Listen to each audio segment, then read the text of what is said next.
So at the moment, I have a big research group. At the moment, we are working on a big challenge. It will happen this year. It will take place at Indianapolis on the 23rd of October. It's called the India Autonomous Challenge. It will be the first big competition between fully autonomous cars in a racing environment. Welcome to CIHT Podcasts. Welcome to the new year, a time to look forward. Today we are doing that by looking at the future of our global carbon budget, the impact of the autonomous car on future mobility, and many other things. My guest is at the forefront of thinking in this space. And if you're interested in hearing more about the world's first race of autonomous cars, we will hear more on that later. This is the first of a two-part podcast brought to you by CIHT. The second will focus on the impact of electrification on future mobility. I'm your host, Justin Ward, and thanks for joining. My name is Sergio Savaresi. I'm a full professor at Politecnico di Milano.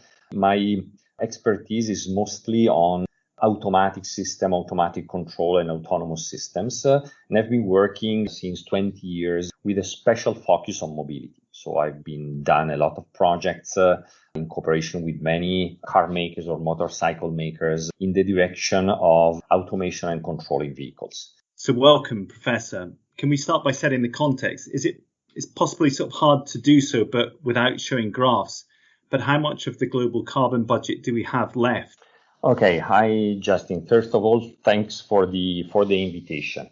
So let me start with this, the general context.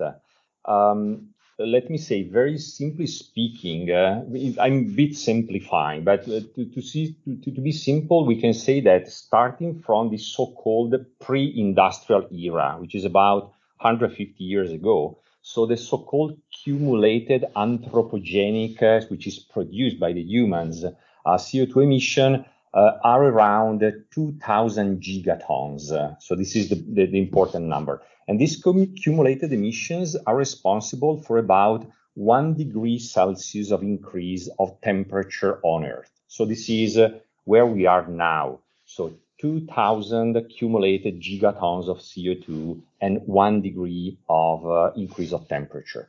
So we know now that it's absolutely mandatory.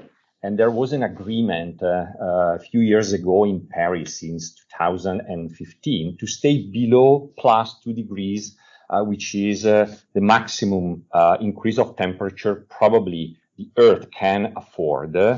And this means that the human race has a sort of residual budget for CO2 emissions, which is estimated in approximately 1,500 gigatons. So just to give you an idea of what 1,500 gigatons are, at present rate of emission, which is about almost 50 gigatons per year, we have just 30 years to hit this limit. So 30 years, you understand, is a very small amount of time. So all in all, the goal of staying within this budget is really a tremendous challenge for the human race. Globally, the emissions per country and per region varies obviously quite considerably. What are the headlines there in terms of areas that are producing the highest amounts? Okay, so I can answer to this question about the past and the present situation. So first, the past. So the cumulative CO2 emission, which is in the past, so which is namely what happens in the last 150 years. I told you that the cumulated CO2 is about 2,000 gigatons, and they have been produced about 1/3 by North America, so mainly USA, 1/3 by Europe, and 1/3 by China and India together. Situation today. Today's situation is that China alone is responsible for almost 30% of new emissions. At second place, there are the United States, which are around 15% of today's emissions, and then all the other countries. Let me highlight another important figure to understand the situation for today emissions, and which is the amount of CO2 emitted per capita or per inhabitant. To give you some numbers, at the top of the list, there are Saudi Arabia, Australia, and USA, which are around 15 tons per person per year.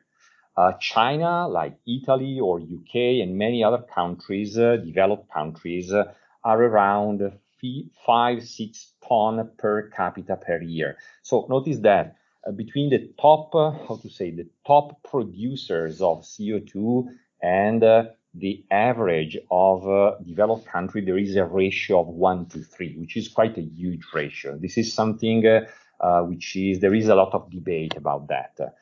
So let me conclude this remark, but let me by reminding that CO2 emissions mean cheap electric energy, like energy produced by power plants burning coal, for instance, and this can provide a huge economic advantage to the countries that are going to use this high CO2 produce electric energy. This is exactly what China did in the last 20 years, even if we have to admit that today China is trying to rapidly move to a low CO2 type of energy, like nuclear plants or in general renewable energy sources. And you mentioned per capita Saudi Arabia, which conjures an image of an oil producing giant. Yeah. And I've heard a quote that you've used before, which was the Stone Age did not end because the world ran out of stones, and the oil age will not end because we run out of oil. It's an interesting quote. I'd like to unpick it a little bit, but sort of briefly, how much oil reserves can we still use, and where do you see that that quote going? Yeah. I guess. Yeah, this is in some sense the next natural question, and the answer, at least from my point of view, is really impressive. There is a big misperception about this. So just consider that the equivalent CO2 that we could produce by burning all the oil we currently know is available underground is about 11,000 gigatons.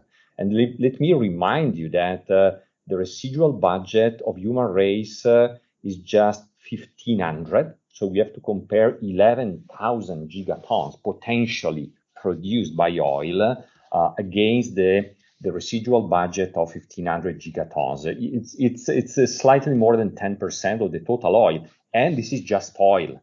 We are neglecting the huge amount of coal and natural gas. So all in all, the conclusion is that if we want to stay in the budget, in this sort of residual budget, to stay below 2 degrees of temperature, a very tiny fraction of the fossil fuel could be used, which is totally different from what people have been thinking until a few years ago. So the idea was that we are going to use all the fossil resources. This is absolutely wrong.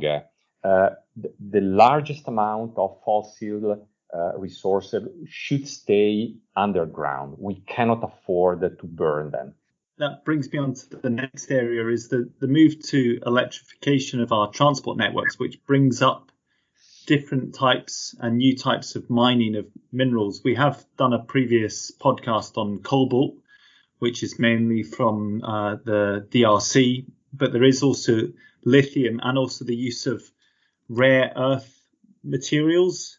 And that's particularly China's quite important in that regard. Could you explain what they are and why they're important to electric vehicles?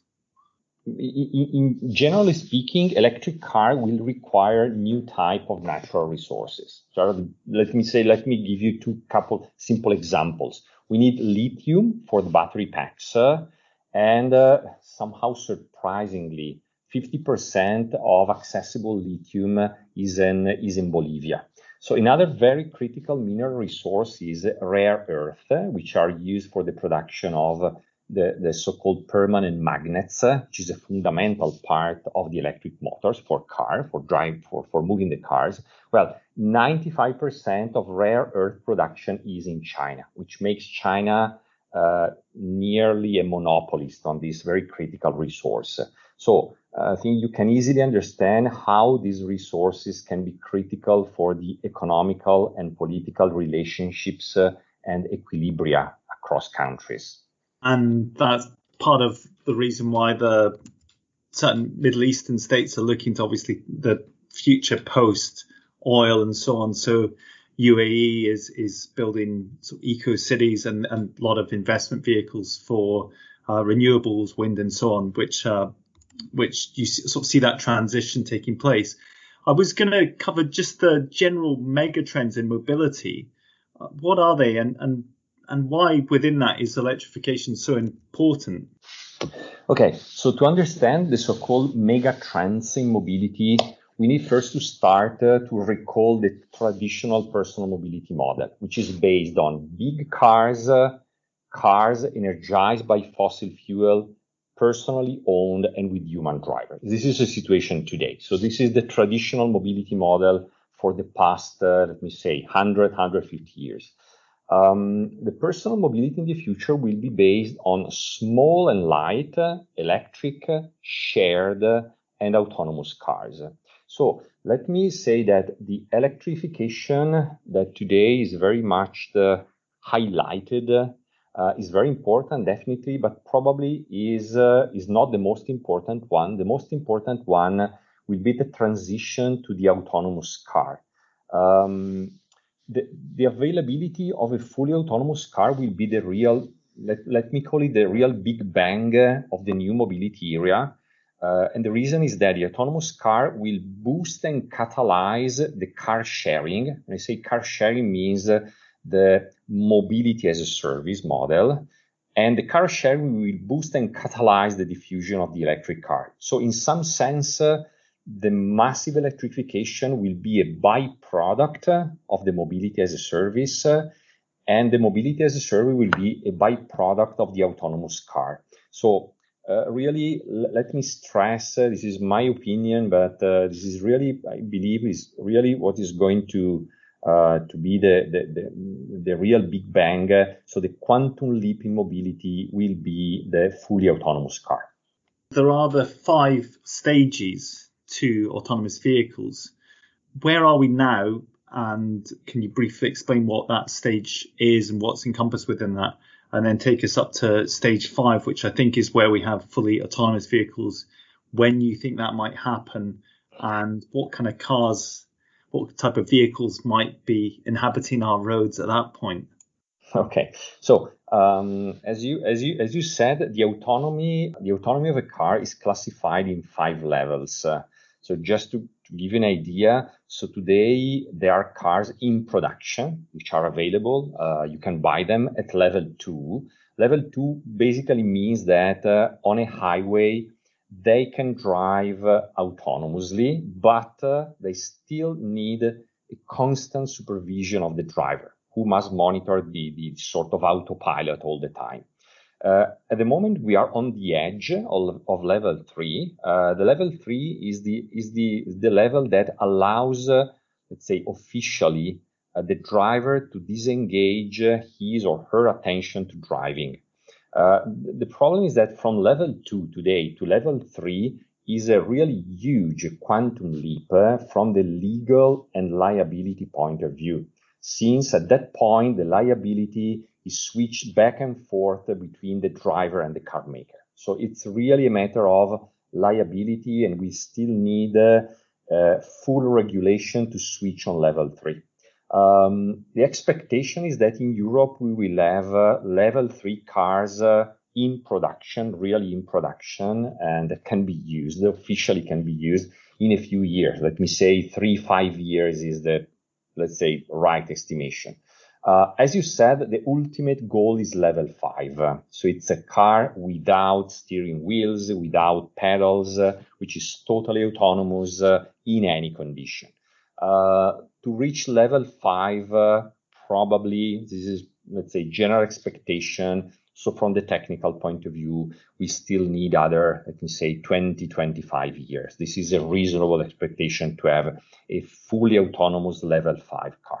I'm not sure where the term came from, or if it was Elon Musk sort of promoted it, but he envisaged robotaxis being on the network. I think if not this year, it's maybe even last year. We've not seen them yet, but do you see a future of robotaxis, and if so, what do you I guess when do you see them operating? But that's probably similar to the last point where you said in about 20-25 years. But I was just wondering how big robotaxis will be if companies like not just Tesla, but companies like Uber are taking big bets on the future being kind of autonomous taxis operating on our networks? Yeah. Okay. First of all, the Robotaxi revolution. So let me put it this way. So in about 20, 30 years, when level 5 autonomous cars will be available, there will be a revolution. Will be a really revolution, because at that point, most of the cars will be Robotaxi.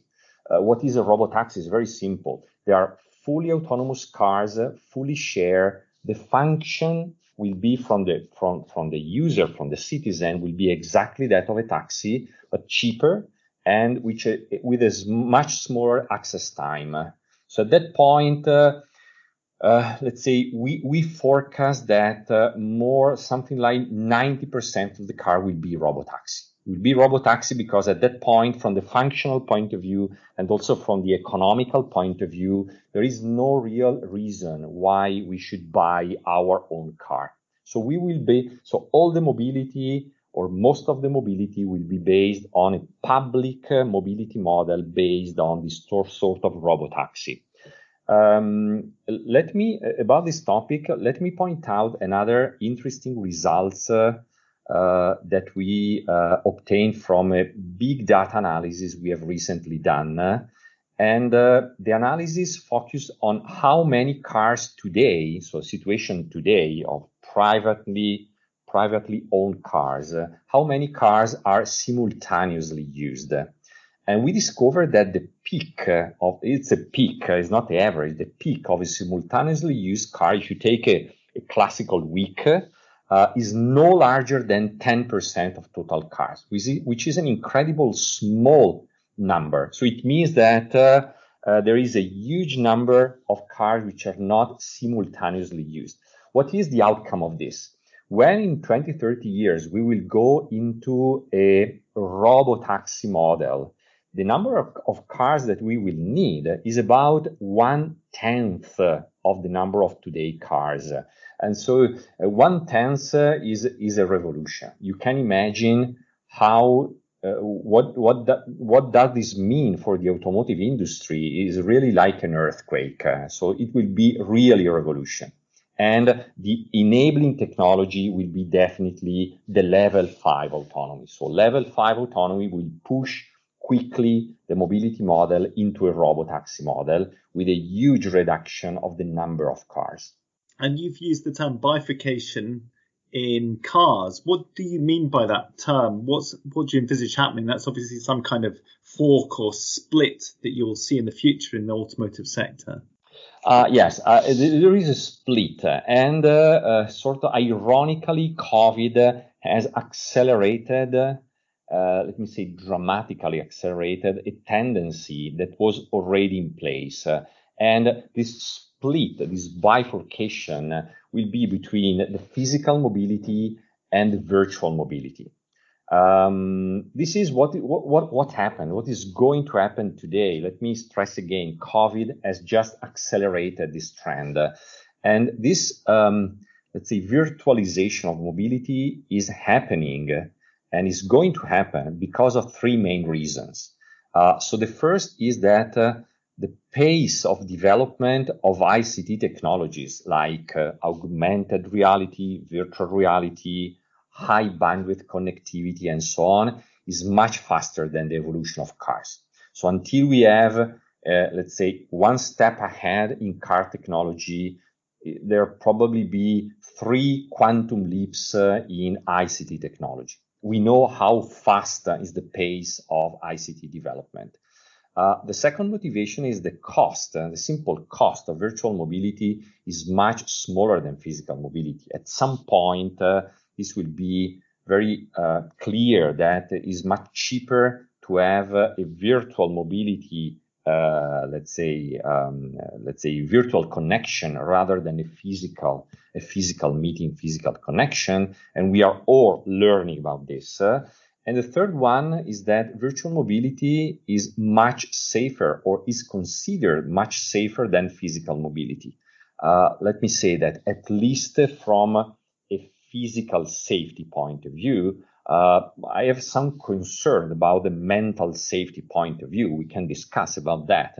But for sure, let's say from the safety point of view, virtual mobility can be quicker in its development because it doesn't have all the issues of safety of physical mobility. So when I say we will have the fully autonomous cars in 30 years, it is not because the technology is not really available. The technology is almost completely available now, but it will take 30 years to reach an almost perfect safety level. When we talk about virtual mobility, there is no issue of physical safety, so the development can be much, much faster. And certainly one of the other trends we've seen during the pandemic is, and now he's back to being the wealthiest man in the world, Jeff Bezos, off the back of Amazon's rocketing share prices, the Amazonization of services. So out of all of this virtual connectivity, these shifts in mobility that you outlined earlier, who are going to be the survivors of the physical mobility over the next 10, 15 years? Okay, so let's say, first of all, let me continue your remark about the Amazonization of mobility. So Amazonization of mobility basically is a way to say that there is a decrease in physical mobility of people in favor to the mobility of goods. So, and clearly COVID has enormously accelerated this trend. So people tend to stay home. The goods we need are delivered directly to us. We don't go shopping. What we buy online is brought to us. And the effect is quite obvious. There is a strong reduction of means of transport for people, automotive first, in favor to good transportation and logistics. So along this line, so this is another sort of bifurcation between, let's say, people mobility and goods mobility. So what I see in the next, again, 20, 30 years, more than 10 years. So 10 years is really a very short time in order this revolution to fully happen. There will be, let me call them 4 survivors of physical mobility. So the first will be definitely the Robotaxi. As we said, small number shared with a large mileage, each of them, where the automation technology will be the most important one. So the second one, we don't have to forget them, are what I call the emotional vehicles, or I like to say the red cars. They're, let's say, you use them just to have fun, so they are entertaining vehicles. They will probably confined to circuits because mixing, let's say, human-driven cars and fully autonomous cars is a bit tricky. So we expect that probably this sort of emotional cars will be confined to circuits. The third one is vehicle for logistics. This Amazonization trend will definitely push in this direction. So long-haul trucks, minivans, swarm of automated unmanned vehicles for last mile delivery. So terrestrial drones, aerial drones, and so on. So that's everything is related to the transportation of goods. And very important, let me conclude with this, very important, what is called the soft mobility. Soft mobility means bikes, e-bikes, scooters, electric scooters, and so on. So you know that this market is really booming. And this is very consistent with the idea that we are evolving in a very much reduced long range or mid-range physical mobility. So people will tend to stay at home or around home with an increased local mobility that we call soft mobility or short range mobility. And now for a final bit on the world's first race of autonomous cars. It's a very, very interesting competition because it's not a battle between different cars. So the cars will be all exactly the same. And the car will be produced by Dallara, which is indeed an Italian car maker specialized in racing cars. But the idea is that all the cars will be perfectly identical, from the same engine, the same chassis, same aerodynamics, same electronics. And the battle will be on the software and the algorithms that will be installed on the car. So it will be a battle between pilots, between drivers. But in this case, the driver will be university teams that will produce their software. So it's the first challenge of this type. and it will happen in October. Is a one-off competition at the Indianapolis Motor Speedway, and it will be the first example of fully autonomous racing. Definitely want to add that in, and it feels like a sort of equivalent of a race where everyone's got exactly the same body, but it's the brain that will eventually be the determinant of the winner. Exactly. In this case, artificial brain, artificial intelligence, which is another keyword which is very much used today. Who's got the sort of artificial grit there in the race? Yeah. Oh, that'd be good. It'd be good to hear about that. When's that? Sorry. The competition is already scheduled on the 23rd of October this year at Indianapolis. So the competition is called the Indy Autonomous Challenge, and is running. There are about 30 teams around the world coming from universities. So it's a competition. So all the main universities in the world has been invited. There are many teams. There are about 30 teams. And now we are doing qualifications. At the moment, we are racing on a fully simulated environment. And starting from May, the real cars will be available, and we will start playing with the real cars. Okay, so the world's first autonomous race. Yeah, the idea is really like a Formula One or Indy race. So of course, in Indianapolis, there is this oval circuit. And they try to see what happens if instead of human pilots, you put, let's say, artificial brains on that. Let's see what happens. It's quite unexpected, the outcome. No, that's brilliant. I definitely want to cover that as well. Well, thank you so much for your time. It's been really, really great to meet with you. And I think we should keep in contact because welcome.